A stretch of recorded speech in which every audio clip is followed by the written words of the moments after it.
Welcome back, and joining me with more insight on the day's trade is Andrew Padoa from Sasfin Wealth. Thank you so much for your time, Andrew. I don't think Trump gets tired of us talking about him. There's a lot of optimism in the markets there, as we saw particularly with the US and the European markets. Is it all Trump? Oh, Zanati, thanks for having me. But yeah, the relief rally on the go, but Trump is just so volatile. So the durability of this rally is, I suppose, a little bit questionable. Yeah. So my view is for investors that have got cash on the sidelines, I don't think you need to go guns blazing just because of kind of what's happened today. Yeah. Trump's uncertainty, it should warrant a higher degree, well, a higher margin of safety for investors. Yeah, but does it look like China could be coming to the negotiating table, as we saw the U.S. Treasury Secretary there saying that there's a big opportunity on that trade front? I suppose there always is an opportunity there, but we'll have to just wait and see. At the moment, it's all just rumors. Nothing's factual, so I'm happy to wait on the sideline and see how things play out the next couple of days. Yeah, and let's also hope that maybe Trump saw that there could be some difficulty in getting rid of Fed Chair Jerome Powell, as he has also said that he has no intention 100%. of firing him. He can't fire him though. It's central banks are independent, so his comments calling him a moron and wanting to fire him, Mr. Too Late. A major loser, Mr. Too Late. Yeah. Too many words that are just being thrown out there. Too much name calling. Well, something that we can't call a bad name is our inflation picture here at home. It has cooled to 2.7% in March. Really, really pleasing, as it does fall outside of that target band set by the South African Reserve Bank. Just talk to me about this, calmer consumer prices.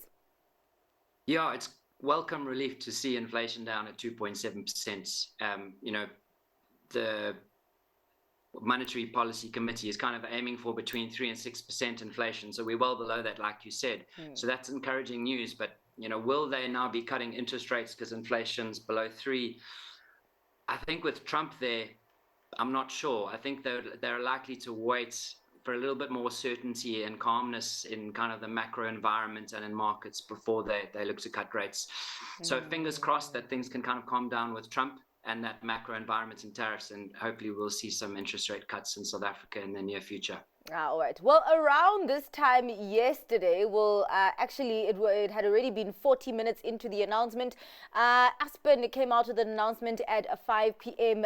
Yesterday, talking about some risks that could affect their performance of the manufacturing division. And of course, as anticipated, the markets did punish that stock. It actually plummeted about 33%, over 33% at some point, seeing that I think it ended just below 31% down on the day. I even listened to the call that the CEO presented to us this morning. Not a lot of clarity there. A lot of no comments. I can't comment on this due to confidentiality. Too much fog there for investors. Yeah, well, it's never a good sign when companies publish results at 5 p.m. It's not great. Yeah. They release them once the market's closed. But, if this dispute were to result in a contract cancellation, it could have about a 15 to 25% impact to earnings for Aspen. And that's a big number. That's a really, really big number. And this is why the shares were down so much today. So markets are basically pricing in that, this contract is going to be cancelled. So we're back at COVID lows for Aspen. So not a fun time for them at the moment.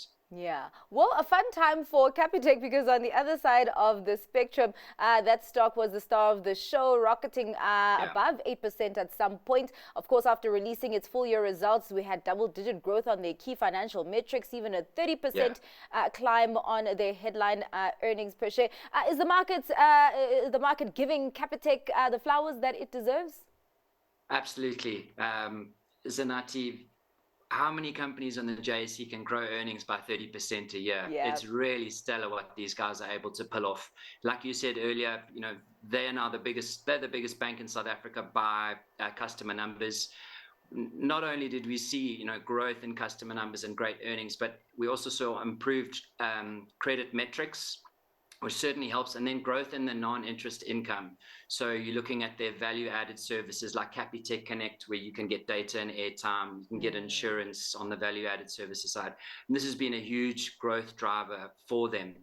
So hats off to Capitec. I think what they've managed to pull off in a very difficult economic environment is remarkable. All right. Well, something that you also deem remarkable or positive, your stock pick for today, what are you choosing? Sure, Zanati, I'm going with Alphabet tonight. So Alphabet's trading at 19 times spot earnings. In the last decade, the only time it's been this cheap was at the end of 2022. They've been growing earnings and cash flow double digits for a long time, no debts. They're a really high quality business, and with that valuation, they're actually cheaper than the S&P 500, and a far superior business, in my opinion, to the broader market. So that's why they're my stock pick tonight. All right. Well, thank you so much for your time and for your insights on what has moved investors' money today, Andrew. Thank you. That was Andrew Padoa from Sasfin Wealth.